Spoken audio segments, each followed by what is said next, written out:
শিক্ষক নিয়োগ দুর্নীতি, আর সেই দুর্নীতিতে জর্জরিত এ রাজ্য। একের পর এক নতুন নতুন মোড় আমরা দেখতে পাচ্ছি, নতুন নতুন তথ্য পাচ্ছি, আপনাদেরও দেখাবো, বিগ ওয়ালে দেখাবো। এই মুহূর্তের সব থেকে বড় খবর, বিগ ব্রেকিং এই মুহূর্তের, শিক্ষক নিয়োগ দুর্নীতিতে জর্জরিত রাজ্য।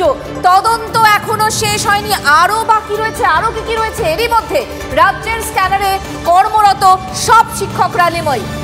একদম তাই, সব শিক্ষকদের এই মুহূর্তে তথ্য জানতে চাইছে। কি তথ্য যাচাই হবে? নিয়োগের নথি কেনই বা যাচাই, প্রশ্ন তুলছেন শিক্ষকরা। আসুন আরো ডিটেইলে জানি। আমাদের প্রতিনিধি সুমন মহাপাত্র এই মুহূর্তে আমাদের সঙ্গে সরাসরি রয়েছে। কর্মরত সব শিক্ষকরা কেন নজরদারিতে? সুমন, একটু বুঝিয়ে বলো প্লিজ। দেখো, আমাদের এখন যে গোটা রাজ্যে যে কটা স্কুল, সেখানে প্রায় 1,30,000 বেশি শিক্ষক রয়েছেন, অন্তত যা লাস্ট হিসেব তার বেসিসে। যখন এই খবরটা আমরা পাচ্ছিলাম তখন বিশ্বাস হয়নি লিমা, মঞ্জিরা। বারবার করে অর্ডার কপিটা পড়তে হয়েছে, একাধিক জায়গায় ফোন করতে হয়েছে, তারপর জানা গেছে হ্যাঁ এটাই সত্যি। সব শিক্ষক যারা 30 বছর আগে চাকরি পেয়েছেন, 35 বছর আগে চাকরি পেয়েছেন, যারা বর্তমানে চাকরি করছেন, প্রত্যেক শিক্ষককে নিজেদের নথি দিতে হবে। প্রধান শিক্ষক মারফত সেই নথি পৌঁছবে ডিআই এর কাছে।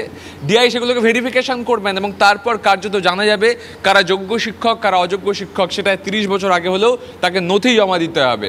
এবং এই গোটা প্রসেসটা কেন হচ্ছে না, বিচারপতি বিশ্বজিৎ বসুর একটা অর্ডারকে, নির্দেশকে হাতিয়ার করছে রাজ্য সরকার, এবং তারা সেই মতন কিন্তু সেই অর্ডারটাকে কমপ্লাই করছে।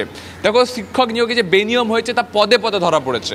মুর্শিদাবাদে এরকম একটা বেনিয়ম হলেও সেটা 30 বছর আগে, 35 বছর আগে যারা এখনো চাকরি করছেন বা যারা শিক্ষক ছিলেন কোনোভাবে এ রাজ্যে, তারা প্রত্যেকে নথি দেবেন। এর যুক্তি নিয়েই তো প্রশ্ন থাকতে পারে সুমন। একেবারে সেই পয়েন্টে আসার চেষ্টা করছি। মুর্শিদাবাদের স্কুলে একটা বেনিয়মের ঘটনা, জালিয়াতির ঘটনা, তার প্রেক্ষিতে বিচারপতি বিশ্বজিৎ বসু নির্দেশ দিয়েছিলেন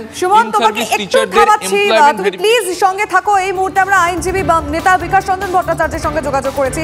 বিকাশ বাবু, এই যে সমস্ত শিক্ষক মানে যারা 30-35 বছর ধরেও কাজ করে আসছেন, তাদের তথ্য এবার দেখাতে হবে, মানে এটা কি আদৌ সম্ভব? মানে যুক্তিযুক্ত হবে সবার পক্ষে নথি দেখানো?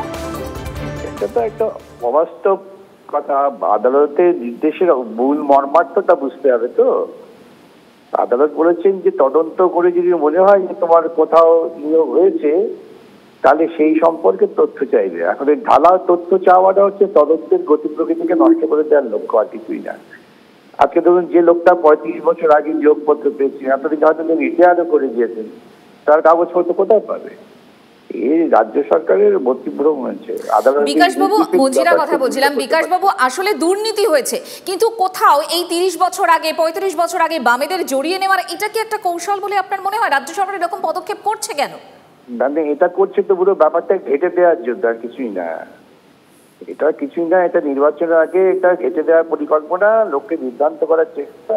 বাবাদের আমলে কিছু ওদের খুঁজে পাবে না, এই বাহানা দিয়ে এই আমলের দুর্নীতিগ্রস্ত নিয়োগপত্রকে ওরা খানিকটা আড়াল করার চেষ্টা করছে, আর কিছুই না। বেশ, অনেক ধন্যবাদ। বিকাশ রঞ্জন ভট্টাচার্য আমাদের সঙ্গে ছিলেন এবং তিনি ব্যাখ্যা দিলেন যে এটা সমস্তটা একটা ঘেঁটে দেওয়ার চেষ্টা করা হচ্ছে এবং নির্বাচন যেহেতু চলছে তার আগে এটা একটা প্ল্যান, এটা পরিকল্পনা। শিক্ষক সংগঠনের নেতার বক্তব্য আমাদের কাছে এসে পৌঁছেছে, তারা কিভাবে দেখছে এটা শোনা প্রয়োজন। শুনবো নেতার বক্তব্য। প্রশ্ন হচ্ছে যে 30 বছর আগে যে প্যানেল অ্যাপ্রুভড হয়েছিল, 35 বছর আগে ধরুন কোনো প্যানেল অ্যাপ্রুভড হয়েছিল, সেই কাগজপত্র স্কুলের প্রধান শিক্ষকরা, তৎকালীন প্রধান শিক্ষকরা যারা এখন সবাই অবসর গ্রহণ করেছেন, তারা সেগুলো স্কুলের মধ্যে রেখে গেছে কিনা। যদি না রেখে যায় তাহলে তো সেই প্রধান শিক্ষক দায়ী। বর্তমান প্রধান শিক্ষকরা যারা আছেন তারা তো দায়ী থাকবেন না। তাহলে এই ডেটা যদি না খুঁজে পাওয়া যায় তাহলে সেক্ষেত্রে কী হবে? এখন প্রশ্নটা হচ্ছে যে এই বিচারপতি, রাজ্য সরকার, ডিআই এরা সবাই মিলেই দেখছি একটা ব্যাপার যে রাজ্যের শিক্ষা ব্যবস্থাটাকে পুরো ধ্বংসের দিকে নিয়ে যেতে চাইছে।